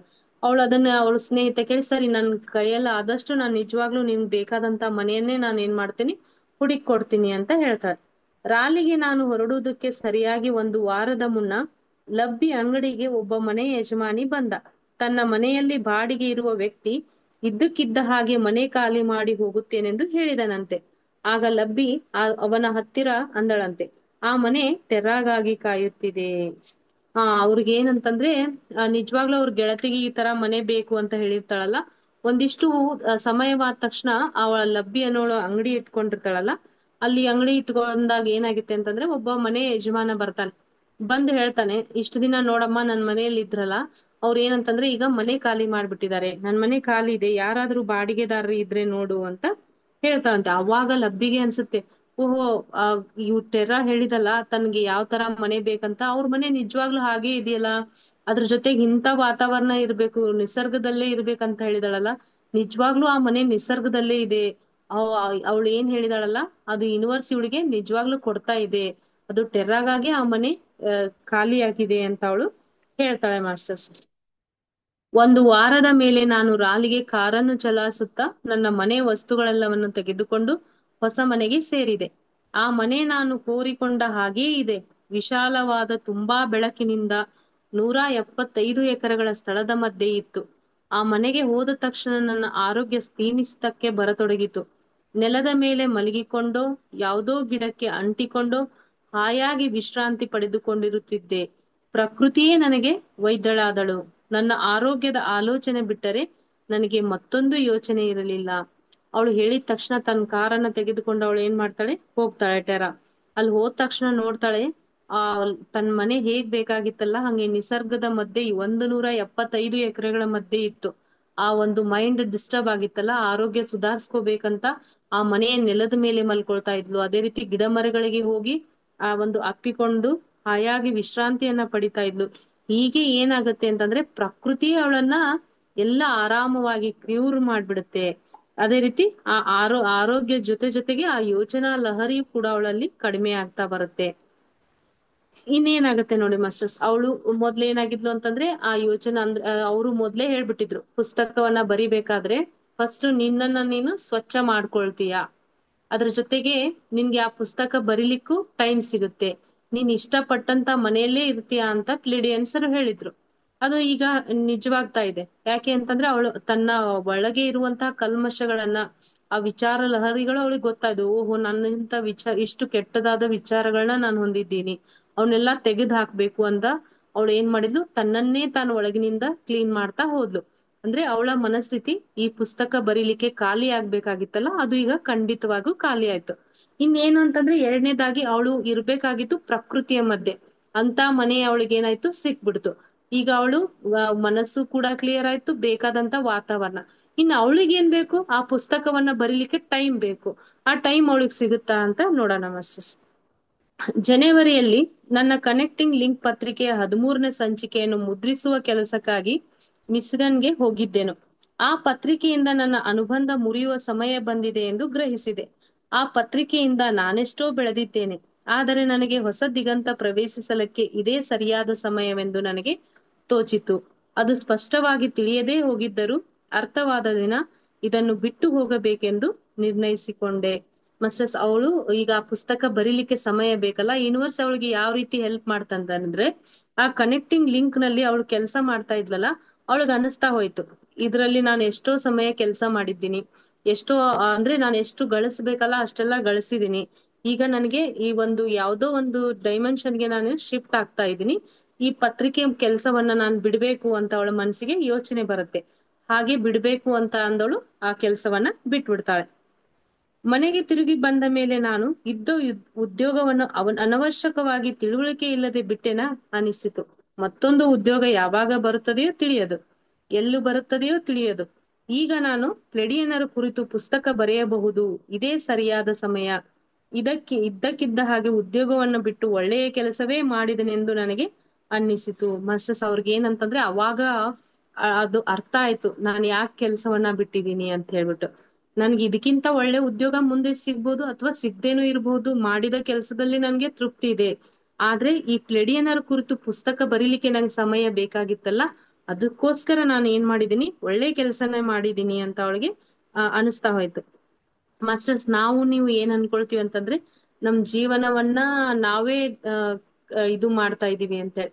ಬಟ್ ನಾವ್ ಯಾವಾಗ ಯೂನಿವರ್ಸಿಗೆ ಸರೆಂಡರ್ ಆಗ್ತಾ ಹೋಗ್ತೀವೋ, ನಮ್ಗೆ ಏನ್ ಬೇಕು, ಯಾವ ಸಮಯಕ್ಕೆ ಏನ್ ಬೇಕು ಅನ್ನೋದು ಅವ್ರಿಗೆ ಗೊತ್ತಿರುತ್ತೆ. ಅದ್ರ ಅನುಸಾರ ಅವರು ಕೊಡ್ತಾ ಹೋಗ್ತಾರೆ ಅನ್ನಕ್ಕೆ ಇಲ್ಲಿ ಏನಂತಂದ್ರೆ ಈ ಟೆರಾನ್ ಲೈಫೇ ಒಂದು ನಮ್ಗೆ ಎಕ್ಸಾಂಪಲ್. ಬಟ್ ನಾವ್ ಏನಂತಂದ್ರೆ ಸ್ವಾರ್ಥ ರಹಿತವಾಗಿರ್ಬೇಕು. ನಾವ್ ಯಾವಾಗ ಯೂನಿವರ್ಸ್ ಕೆಲಸವನ್ನ ನಾವು ಮಾಡ್ತಾ ಹೋಗ್ತೀವೋ, ಯೂನಿವರ್ಸೇ ನಮ್ಮನ್ನ ಮತ್ತೆ ನಮ್ಮನ್ನ ಹೋಗ್ಬೇಕಾದ ದಾರಿಯನ್ನ ಅದೇ ಸೃಷ್ಟಿ ಮಾಡಿಕೊಡುತ್ತೆ ಅನ್ನಕ್ ಇದೊಂದು ಎಕ್ಸಾಂಪಲ್ ಮಾಸ್ಟರ್ಸ್.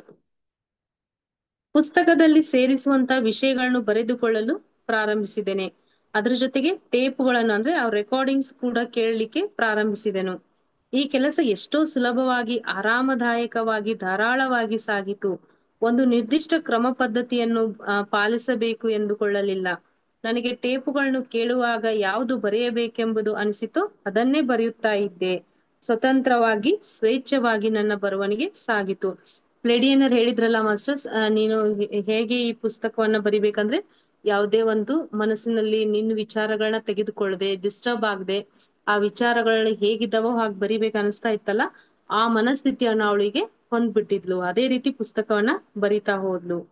ಈ ಸಮಯದಲ್ಲಿ ಭೌತಿಕ ವಿಷಯಗಳಿಂದ ಮನುಷ್ಯರನ್ನು ಹೊರಗೆಳೆಯಲು ಹಗಲು ತರಗತಿಯನ್ನು ಪ್ಲೆಡಿಯನ್ನರು ಪ್ರಾರಂಭಿಸಿದರು. ಆ ತರಗತಿಗಳಿಗೆ ಪ್ರಜ್ಞೆಯ ಸಂಕೇತಗಳನ್ನು ಬೆಳಗಿಸುವ ಕಾರ್ಯಕ್ರಮ ಎಂದು ಹೆಸರಿಟ್ಟೆನು. ನ್ಯೂಯಾರ್ಕಿನಲ್ಲಿಯೇ ಮುಗಿದು ಹೋದವೆಂದು ನಾನು ಅಂದುಕೊಂಡ ವಿಷಯಗಳೆಲ್ಲವೂ ಈ ತರಗತಿಯಲ್ಲಿ ನನಗೆ ಮತ್ತೊಮ್ಮೆ ಗಮನಕ್ಕೆ ಬಂದವು. ತೀವ್ರವಾದ ಭಾವೋದ್ರೇಕಗಳನ್ನು ಹೋಗಲಾಡಿಸಿಕೊಂಡು ನಮ್ಮ ಮಧ್ಯೆ ಆತ್ಮೀಯವಾದ ಸ್ನೇಹ ಬೆಳೆಸಿಕೊಂಡಿತು. ನಾವೆಲ್ಲ ಪುನರ್ಜನ್ಮ ಪಡೆದಂತಾಯಿತು. ನಮ್ಮ ಜೀವನದಲ್ಲಿಯೇ ಮರೆಯಲಾಗದ ದೊಡ್ಡ ಅನುಭವಗಳು ಇವಾಗಿವೆ.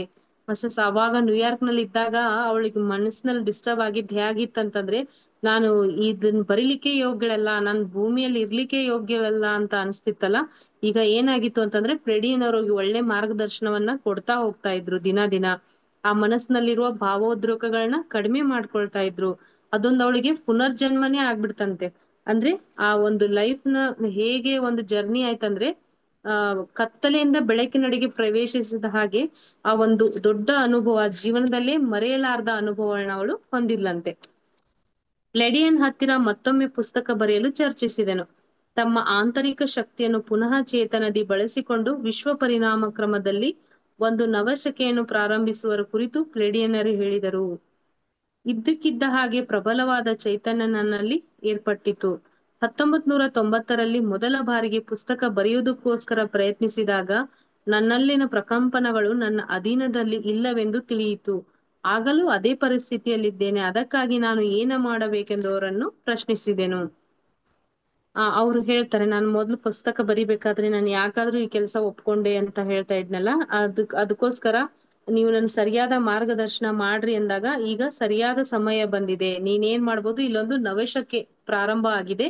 ನೀನೀಗ ಈ ನಿನ್ನ ಒಂದು ಆಂತರಿಕ ಚೈತನ್ಯ, ಆಂತರಿಕ ಶಕ್ತಿಯನ್ನ ಉಪಯೋಗಿಸ್ಕೊಂಡು ನೀನ್ ಏನ್ ಮಾಡ್ಬೋದು, ಈ ಪುಸ್ತಕವನ್ನ ಬರಿಬಹುದು ಅಂತ ಹೇಳ್ತಾರೆ. ನಿನ್ನ ಮೇಲೆ ನಿನಗೆ ಅದ್ರ ಜೊತೆಗೆ ನಾನು ಯಾಕೆ ಆ ರೀತಿ ಮಾಡ್ದೆ ಅಂತ, ಅದ್ರ ಜೊತೆಗೆ ಈ ದ್ವಂದ್ವ ಮನಸ್ಥಿತಿ ನನ್ನಲ್ಲಿ ಯಾಕಿತ್ತು ಅಂತ ಕೇಳ್ಕೊಂಡಾಗ ಅವ್ರು ಹೇಳ್ತಾರೆ, ನಿನ್ನ ಮೇಲೆ ನಿನಗೆ ನಂಬಿಕೆ ಇಲ್ಲ ಮಿಸ್ಟರ. ಪುಸ್ತಕ ಬರೆಯುತ್ತೇನೆಂದು ಎಲ್ಲರಿಗೂ ಹೇಳಿರುವೆ. ನಿನ್ನನ್ನೇ ನೀನು ಹೋಲಿಸಿಕೊಂಡು ನಿನ್ನಲ್ಲಿ ಸಂಭವಿಸುತ್ತಿರುವ ಪರಿಣಾಮ ಕುರಿತು ಪ್ರಾಮಾಣಿಕವಾಗಿ ನೀನು ಇರಲಾರಂತಾಗಿರುವೆ.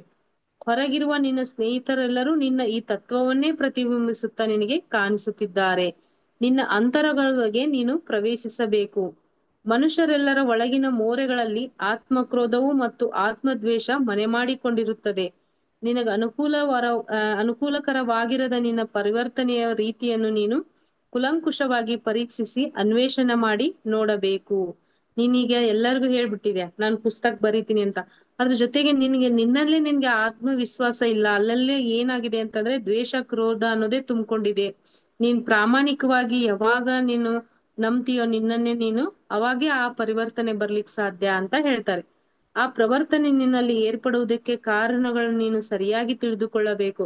ಅಂತಹ ನಿನ್ನ ಅನ್ವೇಷಣೆಯಿಂದಲೇ ನಿನ್ನಲ್ಲಿ ಸೂಕ್ತವಾದ ಕಂಪನಗಳನ್ನು ನಿರ್ಮಿಸಿ ತುಂಬಿಸಿಕೊಳ್ಳುವ ಸಾಮರ್ಥ್ಯ ಏರ್ಪಾಡಾಗುತ್ತದೆ. ಸರಿ, ನನ್ನಲ್ಲಿ ಈ ಆತ್ಮವಿಶ್ವಾಸ ಕೊರತೆ ಯಾಕಿದೆ ಅನ್ನೋದನ್ನ ನೀನು ತಿಳ್ಕೋಬೇಕು. ನಿನ್ನಲ್ಲಿ ಯಾಕೆ ಈ ರೀತಿ ಇಂಬ್ಯಾಲೆನ್ಸ್ ಆದಂತಹ ಎನರ್ಜಿ ನಿನ್ನಲ್ಲಿ ಬರ್ತಾ ಇದೆ, ಅದನ್ನೆಲ್ಲಾ ಹೋಗಲಾಡಿಸಿಕೊಂಡು ಸಮಸ್ಥಿತಿಗೆ ಬಂದು ನಿನ್ನನ್ನೇ ನೀನು ಸ್ವಚ್ಛ ಮಾಡ್ಕೊಳ್ತಾ ಈ ಪುಸ್ತಕವನ್ನ ಬರಿಬೇಕು ಅಂತ ಅವರು ಹೇಳ್ತಾರೆ.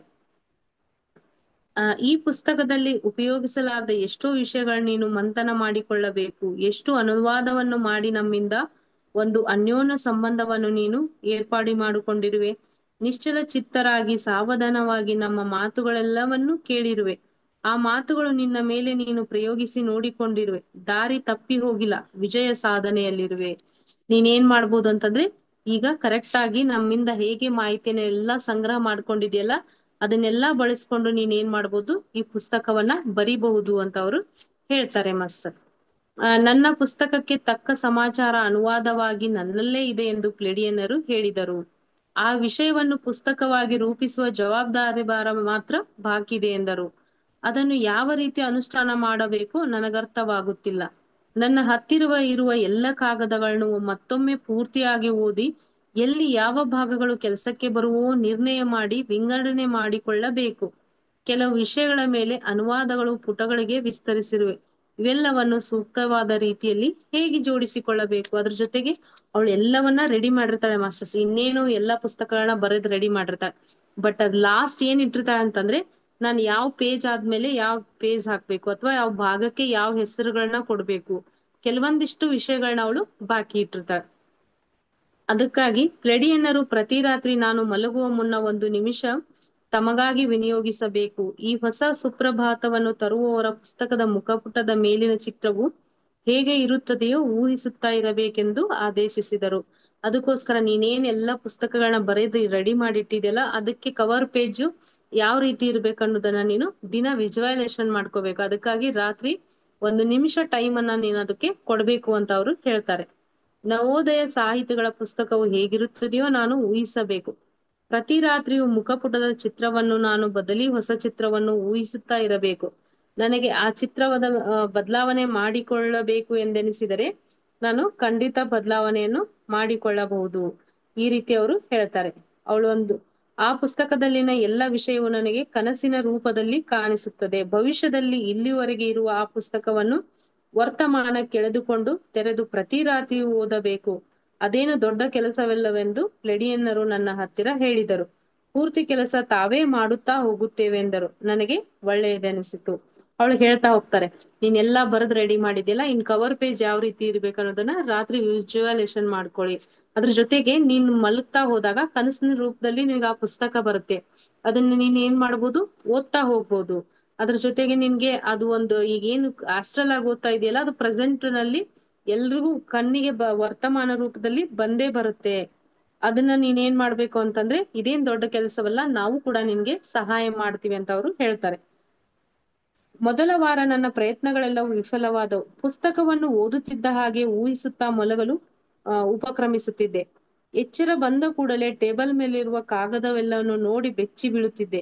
ಆ ಕಾಗದಗಳನ್ನು ಪೂರ್ತಿ ಓದಿ ಒಂದು ಕ್ರಮದಲ್ಲಿ ಮೂಢನಂಬಿಕೆಯಿಂದ ಸೇರಿಸಬೇಕೆಂದು ಮನಸ್ಥಿತಿಯಲ್ಲಿ ಆಲೋಚನೆ ಬರುತ್ತಿತ್ತು. ಈ ದುರ್ದಶೆ ನನಗೆ ಪ್ರಾಪ್ತವಾಗಿದ್ದಕ್ಕೆ ನನಗೆ ಎಷ್ಟೋ ದುಃಖವಾಗುತ್ತಿತ್ತು. ಒಂದು ದಿನ ಸಾಯಂಕಾಲ ಕಚೇರಿಯಲ್ಲಿ ಕುಳಿತು ನನ್ನ ಸುತ್ತಲೂ ಬಿದ್ದಿರುವ ಕಾಗದಗಳನ್ನು ನೋಡಿ ಬರಬಹುದಾದ ಅಳುವನ್ನು ನೆನೆಸಿಕೊಂಡೆ. ಎಲೆ ಪ್ಲೇಡಿಯನರೇ, ಕೆಲಸವೆಲ್ಲ ನೀವೇ ಮಾಡುತ್ತೇವೆಂದು ಹೋಗುತ್ತೀರಿ ಎಂದಿದ್ದೀರಿ, ಆದರೆ ಮಾಡಲಿಲ್ಲ. ಇದು ನನ್ನ ಕೈಲಾಗದು, ಇದೇ ನೀವೇ ಮಾಡಿಕೊಳ್ಳಿರಿ ಎಂದು ಕೂಗಿದೆ. ಅಷ್ಟಸ್ ಏನಾಗ್ಬಿಡ್ತು ಅಂತಂದ್ರೆ, ಅವ್ರು ಹೇಳಿದ ಹಾಗೆ ಅವಳು ಪ್ರತಿದಿನ ರಾತ್ರಿ ಹಾಗೆ ಮಾಡ್ತಾ ಇದ್ಲು. ಒಂದಿನ ಅವ್ರಿಗೆ ಏನಾಗ್ಬಿಡುತ್ತೆ ಅಂತಂದ್ರೆ, ಆ ಪುಸ್ತಕವನ್ನ ಓದ್ತಿರ್ತಾರಲ್ಲ, ಅದು ಹೇಗಿದೆ ಅಂತ ಹೇಳ್ಬಿಟ್ಟು ಟೇಬಲ್ ಮೇಲೆ ಒಂದಿಷ್ಟು ಪೇಪರ್ಗಳನ್ನ ಇಟ್ಟಿದ್ರಲ್ಲ, ಅದನ್ನ ನೋಡಿದ್ರೆ ಅದಕ್ಕೂ ಸಂಬಂಧನೇ ಇರ್ಲಿಲ್ಲ.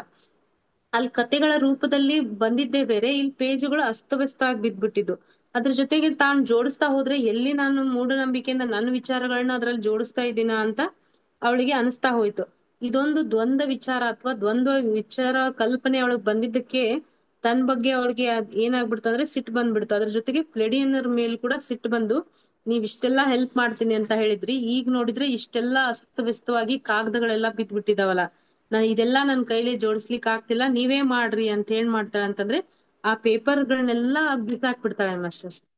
ಅವಾಗ ಏನಾಗುತ್ತೆ ಅಂತಂದ್ರೆ, ತನ್ನ ಸುತ್ತಲಿರುವ ಕಾಗದಗಳನ್ನು ಒಂದೊಂದಾಗಿ ಆರಿಸಲು ಪ್ರಾರಂಭಿಸಿದೆ. ಎಲ್ಲ ಕಾಗದಗಳನ್ನು ಆರಿಸಿ ಒಂದು ಕಟ್ಟು ಮಾಡಿ ದೂರದಲ್ಲಿ ಬಿಸಾಡಬೇಕೆಂದು ನನ್ನ ಪ್ರಯತ್ನ. ಆದರೆ ನನಗೆ ತಿಳಿಯದ ಹಾಗೆ ಒಂದು ಕಾಗದ ಎಡದಿಂದ ಮತ್ತೊಂದನ್ನು ಬಲದಿಂದ, ಬಹುಶಃ ನನ್ನ ಹಿಂದಿರುವ ಮತ್ತೊಂದನ್ನು ಮತ್ತೆ ಎಡಕ್ಕಿರುವುದನ್ನು ಹೀಗೆ ಆರಿಸತೊಡಗಿದೆನು. ಏಕೆ ಹೀಗೆ ಆರಿಸುತ್ತಿದ್ದೇನೋ ನನಗೆ ಸ್ವಲ್ಪವೂ ತಿಳಿಯದು. ಆರಿಸುವುದಕ್ಕಾಗಿ ಯಾವ ವಿಧಾನವನ್ನು ನಾನು ಪಾಲಿಸಲಿಲ್ಲ. ಒಂದು ಪದ್ಧತಿಯಲ್ಲಿ ಆರಿಸಬೇಕು ಎನ್ನುವ ಆಲೋಚನೆಯೂ ಸಹ ಇರಲಿಲ್ಲ. ಹೇಗ್ ಸಾಧ್ಯನೋ ಕಾಗದಗಳನ್ನ ಹಿಂದೆ ಮುಂದೆ ತೆಗೆದುಕೊಂಡು ಆರಿಸ್ತಾ ಅದನ್ನು ಒಂದು ಕಟ್ಟನ್ನ ಮಾಡ್ದೆ. ನನ್ನ ಶರೀರ ಚಳಿಯಿಂದ ಅಂದ್ರೆ ಮಾಸ್ಟರ್ಸ್ ಇಲ್ಲಿ ಏನಾಗ್ಬಿಡುತ್ತೆ ಅಂತಂದ್ರೆ, ಅದನ್ನ ಆರಿಸಿ ಮೈಯೆಲ್ಲ ನಡುಕ ಬಂದಾಗ ಆಗುತ್ತೆ. ಅಂದ್ರೆ ಅಲ್ಲಿ ಏನಾಗ್ಬಿಟ್ಟಿರ್ತದೆ ಅಂದ್ರೆ, ಅವಳು ನನ್ ಕೈಲಿ ಆಗಲ್ಲ ಅಂತ ಏನ್ ಪೇಪರ್ಗಳನ್ನ ಬಿಸಾಕಿರ್ತಾಳೋ ಅದ್ರ ಜೊತೆಗೆ ಅವ್ನ್ ಪುನಃ ಆರಿಸ್ಕೊಳ್ಳಿಕ್ಕೆ ಟ್ರೈ ಮಾಡ್ತಿರ್ತಾಳೆ. ತನಗೆ ಯಾವ್ದಾವ್ದು ಕೈಗೆ ಬರುತ್ತೋ ಅವಳಿಗೂ ಅನಿಸ್ತಾ ಇರುತ್ತೆ, ನಾನು ಇಲ್ಲಿ ನನ್ ಎದುರಿನ ಕಾಗದ ಬಿಟ್ಟು ಎದ್ದು ಮತ್ತೆ ಎಲ್ಲೋ ಇರೋ ಕಾಗದಗಳನ್ನ ತೆಗೆದುಕೊಳ್ತಾ ಹೋಗ್ತಾ ಇದ್ದೀನಿ, ನನ್ ಹಿಂದಿರೋ ಕಾಗದ ತೆಗೆದುಕೊಳ್ತಾ ಇದ್ದೀನಿ, ಹೀಗ್ ಯಾಕೆ ನಾನು ಆರಿಸ್ತೀನೋ ಅನ್ನುವಂತ ವಿಚಾರ ಕೂಡ ಅವಳಿಗೆ ಬರ್ತಾ ಇರಲ್ಲ. ಅದಾದ್ಮೇಲೆ ಎಲ್ಲವನ್ನ ಆರಿಸಿ ನೋಡಿದಾಗ ಏನಾಗುತ್ತೆ ಅಂತಂದ್ರೆ, ಆ ಎಲ್ಲಾ ಪೇಪರ್ಗಳನ್ನ ಕಲೆಕ್ಟ್ ಆಗಿದ್ದನ್ನ ನೋಡಿದಾಗ ಅವಳಿಗೆ ಗೊತ್ತಾಗುತ್ತೆ, ಇದು ಮೊದಲನೇ ಅಧ್ಯಾಯಕ್ಕೆ ಬೇಕಾಗಿರೋ ಪೇಪರ್ಗಳು ಅಂತ. ಅಂದ್ರೆ ಇಲ್ಲಿ ಏನ್ ಮಾಡ್ಬಿಡ್ತಾರೆ ಅಂತಂದ್ರೆ, ಪ್ಲೆಡಿಯನ್ನರು ಒಂದು ಭೌತಿಕ ರೂಪದಲ್ಲಿ ಅವಳನ್ನ ಆಯ್ಕೊಂಡಿದೆ, ಆದ್ರೆ ಆ ಕೆಲಸವನ್ನ ಆಸ್ಟ್ರಲ್ ಆಗಿ ಮಾಡಿದವ್ರು ಯಾರಂತಂದ್ರೆ ಪ್ಲೆಡಿಯನ್ನರೇ. ಯಾಕೆ ಅಂತಂದ್ರೆ, ಆ ಎಲ್ಲಾ ಕಾಗದಗಳನ್ನ ಸೀರಿಯಲ್ ಆಗಿ ಅವಳಿಗೆ ಜೋಡಿಸ್ಬೇಕು ಅನ್ನೋ ವಿಚಾರ ಗೊತ್ತಾಗದೆ ಇರಾಗ ಅವ್ರ ದೇಹವನ್ನ ಏನ್ ಮಾಡಿದ್ರು ಬಳಸ್ಕೊಂಡು ಆ ಒಂದು ಮೊದಲನೇ ಅಧ್ಯಾಯಕ್ಕೆ ಯಾವ ಪೇಪರ್ಸ್ ಬೇಕಾಗಿದ್ವಲ್ಲ ಅವುಗಳನ್ನ ಸೀರಿಯಲ್ ಆಗಿ ಜೋಡಿಸ್ಬಿಟ್ಟಿರ್ತಾರೆ. ಅದನ್ನ ನೋಡಿದ ತಕ್ಷಣ ಅವಳಿಗೆ ರೋಮಾಂಚನ ಆಗ್ಬಿಡುತ್ತೆ. ಪುಸ್ತಕದಲ್ಲಿ ಆ ಕಾಗದದ ಕಟ್ಟನ್ನು ಹಾಗೆ ಹಿಡಿದು ಟೇಬಲ್ ಮುಂದೆ ಕುಂತೆನು. ಓದಲು ಪ್ರಾರಂಭಿಸಿದನು. ಆ ಕಾಗದಗಳೆಲ್ಲವೂ ಒಳ್ಳೆಯ ಕ್ರಮದಲ್ಲಿ ಅದ್ಭುತವಾಗಿ ಜೋಡಿಸಿದಂತಾಗಿತ್ತು. ಈ ಅದ್ಭುತಗಳು ಜರುಗುತ್ತವೆ ಎಂದು ನನಗೆ ಗೊತ್ತು, ಆದರೂ ಅದ್ಭುತ ನನ್ನ ಅನುಭವದಲ್ಲೇ ಹೀಗೆ ನನ್ನ ಕಣ್ಣ ಮುಂದೆ ನಡೆದಿದ್ದಕ್ಕೆ ಆಶ್ಚರ್ಯಚಕಿತಳಾದೆನು. ಆಮೇಲೆ ಪುಸ್ತಕ ಪೂರ್ತಿ ತನ್ನಿಂದ ತಾನೇ ಸುಲಭವಾಗಿ ಹೊಂದಿಕೊಂಡು ಒಂದು ರೂಪ ತಾಳಿತು. ಸುಲಭವಾಗಿ ಅನ್ನುವ ಮಾತನ್ನು ಫ್ಲೆಡಿಯನ್ನರು ಇದಕ್ಕೆ ನನ್ನ ಹತ್ತಿರ ಅಂದಿದ್ದ ಹಾಗೆ ಜ್ಞಾಪಕ. ಅವ್ರು ಹೇಳಿರ್ತಾರೆ, ನೀನು ಸ್ವಲ್ಪ ನಿನ್ನ ಆತ್ಮಶುದ್ಧಿಯನ್ನ ಮಾಡ್ಕೊಂಡ್ರೆ ಸುಲಭವಾಗಿ ಆ ಪುಸ್ತಕ ರೆಡಿ ಆಗುತ್ತೆ ಅಂತ ಹೇಳಿರ್ತಾರಲ್ಲ, ಅದು ನಿಜವಾಗ್ಲೂ ಹಾಗೆ ಆಗ್ಬಿಡುತ್ತೆ. ಪುಸ್ತಕದ ಕುರಿತು ಫ್ಲೆಡಿಯನ್ನರ ಹತ್ತಿರ ಮಾತನಾಡುವುದಕ್ಕೆ ನಾನು ಕುಳಿತುಕೊಂಡೆನು. ಇದು ಹೊಸ ಪದ್ಧತಿ, ಎಷ್ಟೋ ಚೆನ್ನಾಗಿದೆ, ನನಗೆಷ್ಟು ಸಂತೋಷವಾಗುತ್ತದೆ ಎಂದು ಅವರ ಹತ್ತಿರ ಹೇಳಿದೆನು. ಫ್ಲೆಡಿಯನ್ನರು ಹೀಗೆಂದರು, ಕಾರ್ಯಸಾಧನೆ ನೇರವಾಗಿ ಹೇಗೆ ಮಾಡಬೇಕೋ ಕಲಿಸಲು ಬೋಧನಾ ಕ್ರಮ ನಿನಗೆ ಸಿಗಲಿಕ್ಕೆ ಆರಂಭವಾಗಿದೆ.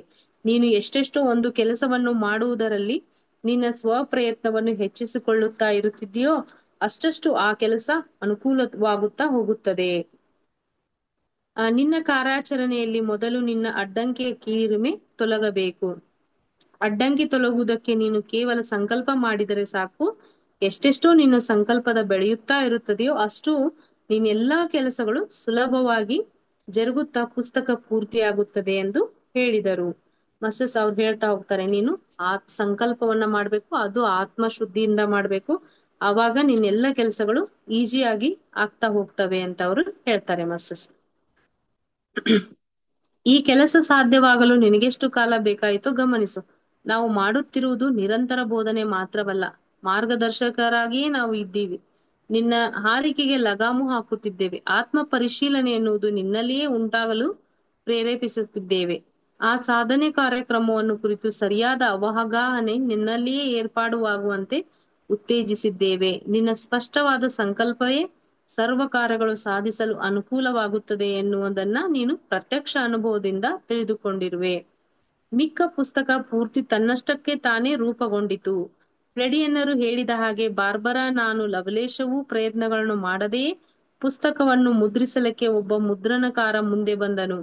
ಈ ಪದ್ಧತಿಯಲ್ಲಿ ನನ್ನ ಸಹಾಯದಿಂದ ಬಾರ್ಬರಾ ನಾನು ಯಾವ ಪ್ರಯತ್ನ ಮಾಡಿದೆನೋ ಒಬ್ಬ ಪ್ರಕಾಶಕನು ಪುಸ್ತಕವನ್ನು ಮುದ್ರಿಸಲು ಮುಂದಾದನು.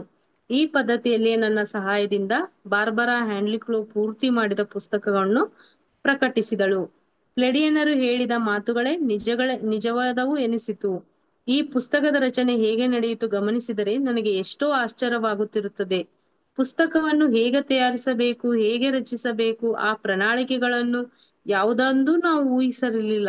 ಕೇವಲ ಒಂದು ಸಂಕಲ್ಪ ಮಾತ್ರಕ್ಕೆ ಆ ಪುಸ್ತಕ ತಯಾರಾಯಿತು. ಒಂದು ಅದ್ಭುತವಾದ ಅನುಭವ ನಮಗೆ ಲಭಿಸಿತು. ನಮ್ಮ ಜೀವನದಲ್ಲಿ ಎಷ್ಟೋ ಬದಲಾವಣೆಗಳು ಬಂದವು. ಭೌತಿಕವಾಗಿ ಕಾಣಿಸಿದ ಶಕ್ತಿಯಿಂದ ಕೂಡಿದ ಕೆಲಸ ಮಾಡುವುದನ್ನು ನಾವು ಕಲಿತಿದ್ದೇವೆ. ನನ್ನ ಸ್ವಂತಿಕೆಯಿಂದ ಯಾವ ಕೆಲಸಗಳಿಗೂ ನಾನಿನ್ನು ಕೈಯನ್ನ ಹಾಕಲಾರೆ. ಮಾಸ್ಟರ್ಸ್, ಈ ಪುಸ್ತಕ ಬರಿಬೇಕಾದ್ರೆ ಏನೇನಾಯ್ತು ಅನ್ನೋದನ್ನ ಅವ್ರು ಹೇಳ್ತಾ ಇದಾರೆ. ನಾವ್ ಯಾವಾಗ ಸರೆಂಡರ್ ಆದ್ವೋ ಆ ಒಂದು ಕೆಲ್ಸ ನಮ್ಮ ಸಂಕಲ್ಪ, ಕೇವಲ ಸಂಕಲ್ಪ ಅಂದ್ರೆ ನಾವ್ ಮಾಡ್ಬೇಕು ಅಂತ ರೆಡಿ ಆದಾಗ ಯೂನಿವರ್ಸ್ ಶಕ್ತಿ ಏನ್ ಮಾಡುತ್ತೆ ಅಂತಂದ್ರೆ ಅದನ್ನ ಯಾವುದೇ ರೂಪದಲ್ಲಿ ಸಂಪೂರ್ಣಗೊಳಿಸುತ್ತೆ ಅನ್ನೋದಕ್ಕೆ ಇದೊಂದು ಎಕ್ಸಾಂಪಲ್. ನಾವು ನಿಜವಾಗ್ಲೂ ಹೇಗೆ ಬರಿಬೇಕು ಅಥವಾ ಪುಸ್ತಕ ಹೇಗ್ ಬರ್ಬೇಕು ಅನ್ಕೊಂಡಿದ್ವೋ ಅದೇ ರೀತಿ ಬಂತು. ಅದ್ರ ಜೊತೆಗೆ ಯಾರಾದ್ರೂ ಪಬ್ಲಿಕೇಶನ್ಸ್ ಅಂದ್ರೆ ಈ ಪಬ್ಲಿಕ್ ಮಾಡುವಂತ ಮುದ್ರಣಕಾರರು ಇದ್ ಬೇಕಾಗಿದ್ರಲ್ಲ, ಅವರು ಕೂಡ ನಮ್ಗೆ ಸಿಕ್ಕಿದ್ರು. ಹೀಗೆ ಅದ್ರ ಜೊತೆಗೆ ಅವರು ಏನು ಒಂದು ನಂಬಿಕೆಯನ್ನ ಬೆಳೆಸ್ಕೊಂಡ್ಬಿಟ್ರಂದ್ರೆ ನಮ್ಗೆ ನಾವ್ ಯಾವ್ದನ್ನಾದ್ರೂ ಕೆಲ್ಸವನ್ನ ಸ್ವಂತಿಕೆ ನಾನೇ ಮಾಡ್ತೀನಿ ಅಂತ ಹೋದ್ರೆ ಖಂಡಿತ ಇಲ್ಲ. ನಾವ್ ಏನಂತಂದ್ರೆ ಯೂನಿವರ್ಸ್ಗೆ ಸರೆಂಡರ್ ಆಗಿ ಮಾಡ್ತೀವಿ ಅಂದ್ರೆ ಎಲ್ಲವೂ ಸಾಧ್ಯ ಅನ್ನೋದನ್ನ ನಾವು ತಿಳಿದುಕೊಂಡ್ವಿ ಅಂತ ಅವರು ಹೇಳ್ತಿದ್ದಾರೆ ಮಾಸ್ಟರ್ಸ್. ತಮ್ಮ ಮೇಲೆ ನನ್ನ ವಿಶ್ವಾಸಕ್ಕೆ ಫ್ಲೆಡಿಯನ್ನರು ನನಗೆ ಕೃತಜ್ಞತೆಗಳನ್ನು ಪ್ರತ್ಯುಪಕಾರವಾಗಿ ಎಷ್ಟೋ ಕಾಣಿಕೆಗಳನ್ನು ಕೊಟ್ಟರು. ಅವ ಧನದಿಂದ ಕೂಡಿದವಲ್ಲ, ಆದರೆ ಎಷ್ಟೋ ಅಮೂಲ್ಯವಾದ ಕಾಣಿಕೆಗಳು ನಮಗೆ ಲಭಿಸಿವೆ. ಅತಿ ದೊಡ್ಡ ಕಾಣಿಕೆ ನನ್ನನ್ನು ನಾನು ಹೊಂದಿದ್ದೇ ಆಗಿದೆ. ನನ್ನಲ್ಲಿ ಆತ್ಮವಿಶ್ವಾಸ ಬೆಳೆದಿದ್ದು, ನಾನು ಆತ್ಮಗಳ ಪ್ರೇಯಸಿಯಾಗಿದ್ದೇನೆ. ಸ್ವಾವಲಂಬನೆಯೊಂದಿಗೆ ನನ್ನ ಹೃದಯದ ಬಾಗಿಲು ತೆರೆದುಕೊಂಡವು. ನನ್ನ ಸ್ನೇಹಿತರೆಲ್ಲರೂ ನನಗೆ ಆತ್ಮೀಯರಾದರು. ಒಂದು ಆತ್ಮಗಳ ಕುಟುಂಬ ನಮ್ಮದು. ನಮ್ಮ ಬಂಧುಗಳೆಲ್ಲರೂ ಆನಂದವಾಗಿದ್ದಾರೆ. 24 ವರ್ಷಗಳ ಕೆಳಗೆ ದತ್ತು ತೆಗೆದುಕೊಂಡಿದ್ದ ನನ್ನ ಮಗಳು ಮತ್ತೆ ನನ್ನ ಜೀವನದೊಳಗೆ ಬಂದಳು. 2 ಗಂಟೆಗಳ ಪ್ರಯಾಣಗಳ ದೂರದಲ್ಲಿ ನನ್ನ ಮಗಳು ಈಗ ವಾಸವಾಗಿದ್ದಾಳೆ.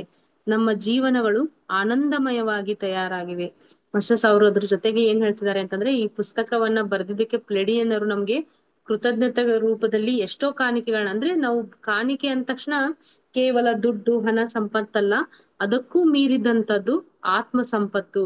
ಅದೇ ರೀತಿ ನಮ್ಮ ಆತ್ಮಗಳ ಕುಟುಂಬದಲ್ಲಿರುವ ಸದಸ್ಯರೆಲ್ಲ ನಾವೇನಂತಂದ್ರೆ ಪ್ರೀತಿಯಿಂದ ಜೀವನವನ್ನ ಮಾಡ್ತಿದೀವಿ. ಅದೇ ರೀತಿ ಅವ್ರದ್ದು ಮಗಳು ಕೂಡ ದೂರವಾಗಿದ್ಲಂತೆ.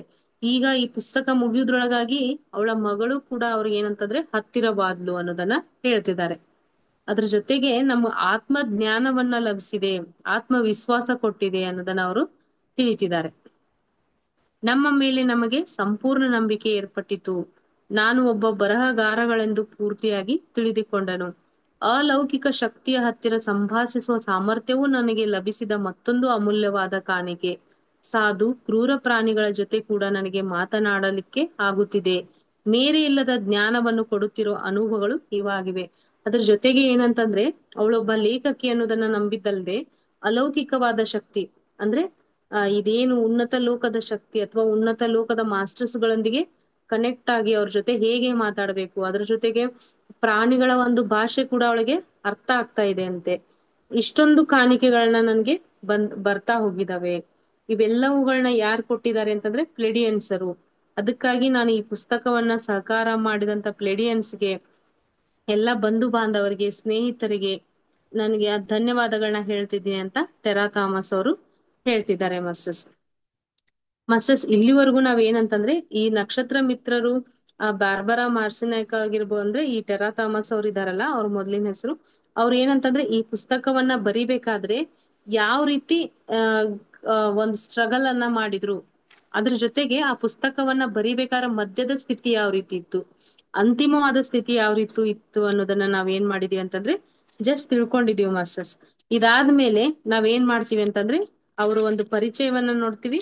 ಆಮೇಲೆ ಇದರಲ್ಲಿರುವಂತ ಈ ನಕ್ಷತ್ರ ಮಿತ್ರರಲ್ಲಿ ಬರುವಂತ ಪುಸ್ತಕದಲ್ಲಿ ಬರುವಂತ ವಿಷಯಗಳನ್ನ ಕುರಿತು ನಾವು ಮುಂದಿನ ದಿನಗಳಲ್ಲಿ ತಿಳಿದುಕೊಳ್ತಾ ಹೋಗೋಣ ಅಂತ ಹೇಳ್ತಾ ಮಾಸ್ಟರ್ಸ್, ಇಲ್ಲಿವರೆಗೂ ನಕ್ಷತ್ರ ಮಿತ್ರರ ಕುರಿತು ಮುನ್ನುಡಿಯನ್ನ ತಮ್ಮೊಂದಿಗೆ ಹಂಚಿಕೊಳ್ಳಲು ಅವಕಾಶ ಕೊಟ್ಟಿದ್ದಕ್ಕಾಗಿ ತಮ್ಮೆಲ್ಲರಿಗೂ, ಅದೇ ರೀತಿ ಗ್ರ್ಯಾಂಡ್ ಮಾಸ್ಟರ್ ಪ್ರಬೋಧ ಅಚ್ಯುತ ಗುರುಗಳಿಗೂ ಆತ್ಮವಂದನೆಗಳನ್ನ ತಿಳಿಸುತ್ತಾ thank you so much masters. Masters 1 minute close eye meditation ಅನ್ನ ಮಾಡೋಣ masters. 1 minute close eye meditation start.